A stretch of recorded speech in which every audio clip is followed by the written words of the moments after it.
ICC টি-20 world cup 2007 সালে প্রথমবারের মতো আয়োজন করা হয়েছিল। সেই থেকে টি-20 ওয়ার্ল্ড কাপের যাত্রা শুরু। ইতিমধ্যে 8টি আসর হয়ে গেছে। তবে আজকের ভিডিওতে আপনারা জানতে চলেছেন 2007 সাল থেকে 2022 সাল পর্যন্ত টি-20 ওয়ার্ল্ড কাপে সর্বোচ্চ উইকেট শিকারী 10 জন বোলার। তো আর দেরি না করে ভিডিওটি শুরু করা যাক যে এই লিস্টের 1 থেকে 10 নম্বর পজিশনের মধ্যে কোন কোন বোলারগুলো আছে। এই লিস্টে 10 নম্বর পজিশনে আছেন স্টুয়ার্ট ব্রড। ইংল্যান্ডি এই বোলার এখন পর্যন্ত টি-20 ওয়ার্ল্ড কাপে ম্যাচ খেলেছেন 26টি, তার মধ্যে উইকেট শিকার করেছেন 28টি। এই লিস্টের 9 নম্বর পজিশনে আছেন ডেল স্টেইন। সাউথ আফ্রিকার এই বোলার টি-20 ওয়ার্ল্ড কাপে এখন পর্যন্ত ম্যাচ খেলেছেন 23টি, তার মধ্যে উইকেট শিকার করেছেন 30টি।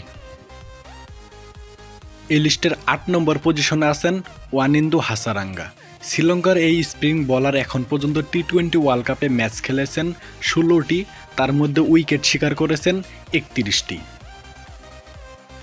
এই লিস্টের 7 নম্বর পজিশনে আছেন রবিচন্দ্র অশ্বিন।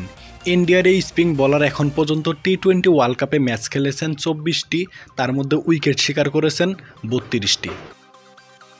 এই লিস্টের 6 নম্বর পজিশনে আছেন উমর গুল। পাকিস্তানি এই বোলার এখন পর্যন্ত টি-20 ওয়ার্ল্ড কাপে ম্যাচ খেলেছেন 24টি, তার মধ্যে উইকেট শিকার করেছেন 35টি।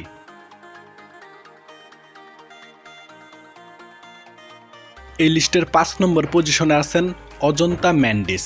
শ্রীলঙ্কার এই বোলার এখন পর্যন্ত টি-20 ওয়ার্ল্ড কাপে ম্যাচ খেলেছেন 21টি, তার মধ্যে উইকেট শিকার করেছেন 35টি। এই লিস্টের 4 নম্বর পজিশনে আছেন সাইদ আজমল। সাইদ আজমল এখন পর্যন্ত টি-20 ওয়ার্ল্ড কাপে ম্যাচ খেলেছেন 23টি, তার মধ্যে উইকেট শিকার করেছেন 36টি। এই লিস্টের 3 নম্বর পজিশনে আছেন লাসিথ মালিঙ্গা। শ্রীলঙ্কার এই বোলার এখন পর্যন্ত টি-20 ওয়ার্ল্ড কাপে ম্যাচ খেলেছেন 31টি, তার মধ্যে উইকেট শিকার করেছেন 38টি। এই লিস্টের 2 নম্বর পজিশনে আছেন শাহিদ আফ্রিদি। পাকিস্তানি এই বোলার এখন পর্যন্ত টি-20 ওয়ার্ল্ড কাপে ম্যাচ খেলেছেন 34টি, তার মধ্যে উইকেট শিকার করেছেন 39টি। এই লিস্টের 1 নম্বর পজিশনে আছেন সাকিব আল হাসান।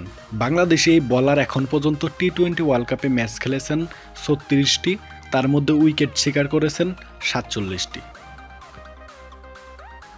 তো ভিউয়ার্স, এই ছিল আজকের ভিডিওটি কেমন হয়েছে অবশ্যই কমেন্ট করে কমেন্ট বক্সে জানিয়ে দিবেন। এরকমই নিত্য নতুন খেলাধুলার আপডেট নিউজ পেতে আমাদের চ্যানেলটি সাবস্ক্রাইব করে আমাদের পাশেই থাকুন। পুরো ভিডিওটি দেখার জন্য অসংখ্য ধন্যবাদ।